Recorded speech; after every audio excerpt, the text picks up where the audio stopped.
When you feel love for yourself or for another, you are a perfect vibrational match to the source within you. When you feel hatred or anger toward someone else or toward yourself, you are nowhere near the vibrational equivalent of your source. And the vibrational variance between who you're letting yourself be and who you really are is noted to you by your negative emotion. Negative emotion, whatever degree of it you're experiencing, always means to that degree you're pinching yourself off from the fullness of who you are.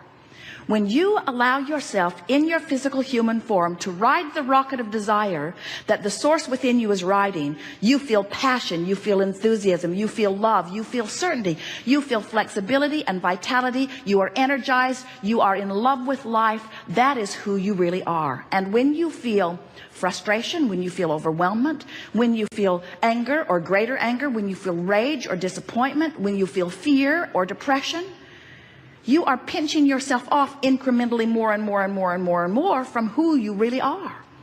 And so we want you to understand that the emotions that you feel are in every moment that you are feeling them, whether they feel like love or whether they feel like despair.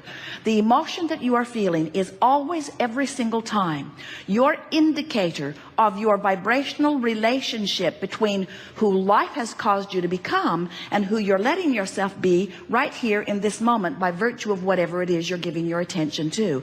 Talk about moment by moment, segment by segment guidance. Talk about always having a bead on who you really are and what you really want and where you said you really want to go. In other words, this is sophisticated guidance that is with you always once you learn to read it. Your navigational systems in your vehicles are similar. They know where you are. They know where you are. And you program in your desired destination, and the system calculates the route between where you are and where you want to be. And your guidance system is the same way. Here you stand, maybe with not enough money, or with a relationship that feels awful, or with a bodily condition that isn't pleasing you or is frightening you. Here you stand in that contrasting experience, sending out rockets of desires constantly for an improved experience. More rockets now than ever before, because knowing what you don't want helps you to identify what you do want.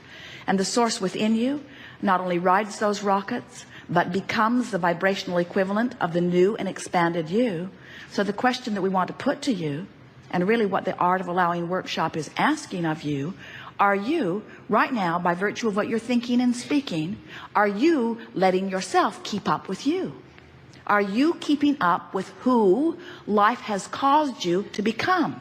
And if you are, we'll go right back to the first thing that we said to you this morning. If you are, then you're tuned in, tapped in, turned on. You feel great. If you are, then you are a vibrational extension. You are allowing yourself to be that extended version of you. Then you are seeing the world through the eyes of Source.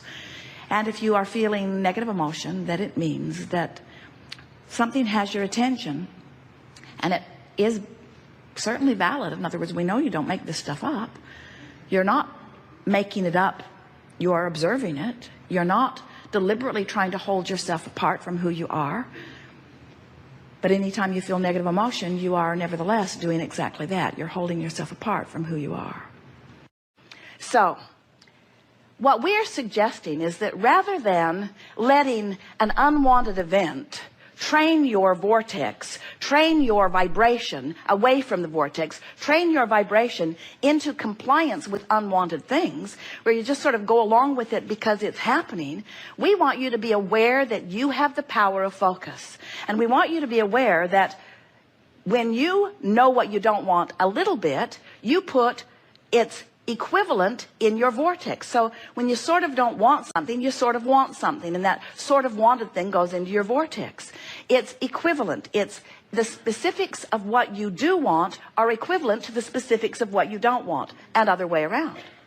So by the time you've built something into this pathway of what you really don't want, you have, without knowing it, constructed a really specific what you do want over here in your vortex of creation.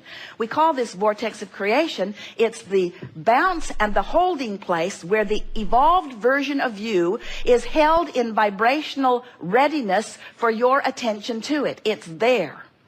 Now, If you're talking about manifestations, then you're probably not all that interested in these vibrational thought ways that have been carved out. But we want you to understand that the vibrational thought way that you've carved out is going to manifest depending upon where you eventually light in terms of your vibrational readiness. So we want to say to you, you can let unwanted things train your vibration into a match with what you don't want, and law of attraction will show you the evidence of where you are. Or you can let the vortex, which is the holding place for all things wanted, train you into a vibrational frequency, and the manifestation of those wanted things will show themselves to you. But what we really want, what we really want, what we want more than all other things put together, what we want, Jerry's always saying, Abraham, what do you want? What we want, what we want, what we want, what we want, what we want, what we want, is that you will accept the construction of these thought ways prior to their manifestation. Because if you will accept the thought ways of these creations, if you will accept the creation of your vortex, if you will accept the creation of the unwanted things, if you will accept that they are being created by your attention and therefore by your creation of thought ways, if you will accept that they are being created long before they manifest, and you will pay attention to how you feel during the creation process, not only two things will happen. Two really good things. One so much better than the other, but we're in disagreement with you about which one is the better thing. Two things will happen.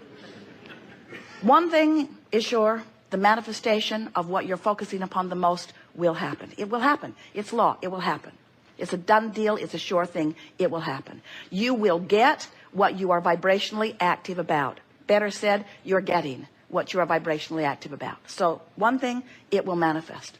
But the other thing is, and this is our favorite part of all of this, is that when you accept that this vortex is spinning and that this vortex contains the I know what I do want part of everything that you've been living, when you accept that and you let that vortex train you into vibrational compliance or alignment, then every step of your journey, even before the manifestation begins to reveal itself to you, is fun. It's pleasurable. You're frisky, you're full, you're inspired, you're enlightened. You feel that energy, you feel that enthusiasm, you feel that passion. You feel what a creator feels when you're moving in the direction of who you really are.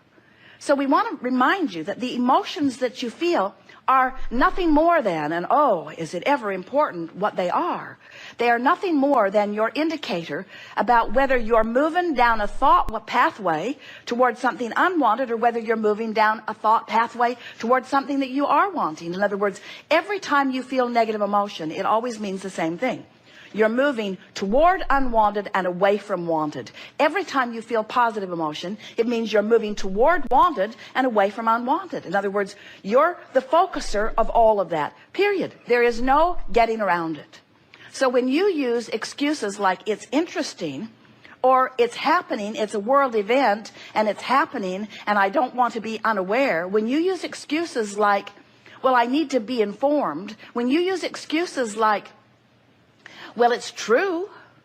When you use excuses like, well, I need to explain it to someone, or they don't get me unless I really get involved, or I won't be taken seriously unless I have a really objective viewpoint about things. There are all kinds of such flawed reasoning, bogus reasons that you use for your explanation of why you focus away from who you are, that we come and get a little rowdy in our explanation that you are the creator of your experience and you are building constant thought ways, and you have come with the intention of selecting and joyfully moving down those pathways for the constant, never-ending, extraordinary discovery of what this magnificent universe can dish out to you as a representation of what you've got going on vibration.